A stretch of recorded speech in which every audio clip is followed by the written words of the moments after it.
Hello and welcome to this week's vlog from Maddisons. Well, Rightmove released their house price index to the media this week, and more on that surge in activity with a bit more detail as well. So overall house transactions for the year down 5%, but 40% higher than they would normally be for August when compared to previous August sale data. Normally traditionally quiet with school holidays, but that didn't happen this year.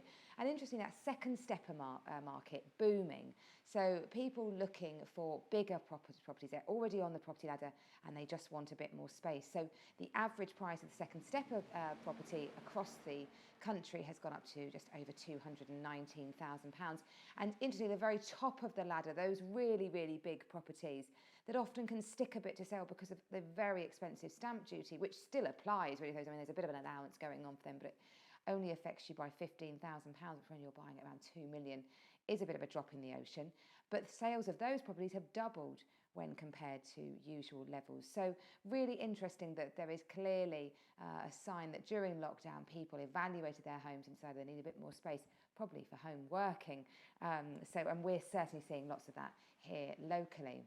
An interesting report that caught my eye this week, though, was did you know that there are just under 8,000 unclaimed estates across England? The total is about 1.78 billion for what those estates are due to be worth.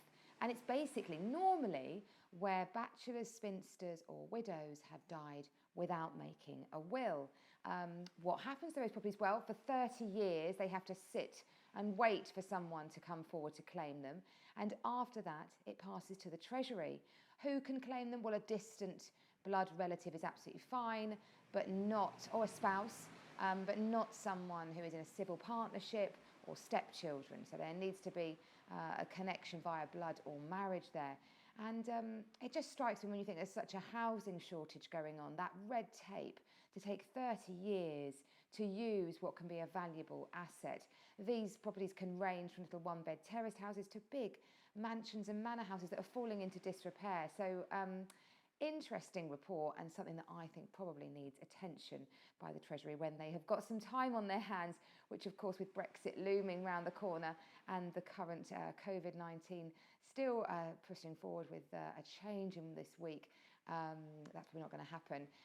Here at Maddisons we're still open. We've got social distancing working, our staff working from home where they can, and it looks like we're going to have to wear masks in the office after this week, but we'll watch this space on that one because we're all socially distanced, so we'll just see whether we need to wear them in communal areas and of course follow the guidelines. But if you are looking for more space, then how about two properties to tempt you? One would give you a great more space in the town. It's a really spacious flat, would certainly have space for that second home working, and has got the coveted private outside space with an unconverted basement. It's currently restored to a level that's good for storage, but any more than that you want to do a bit more works.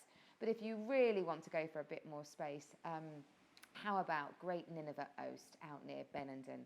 It's a gorgeous property, an Oast property, lovely big garden, and comes with the option to buy an additional paddock with a big field. So that one on at a guide of 1.335 with that land available by separate negotiation. Lots of space internally, a big generous property set in the most idyllic of locations. So if you don't need to get up to town quite so much and want more space, give us a call about that one. I hope you've enjoyed the vlog this week. I look forward to seeing you next week. Bye-bye.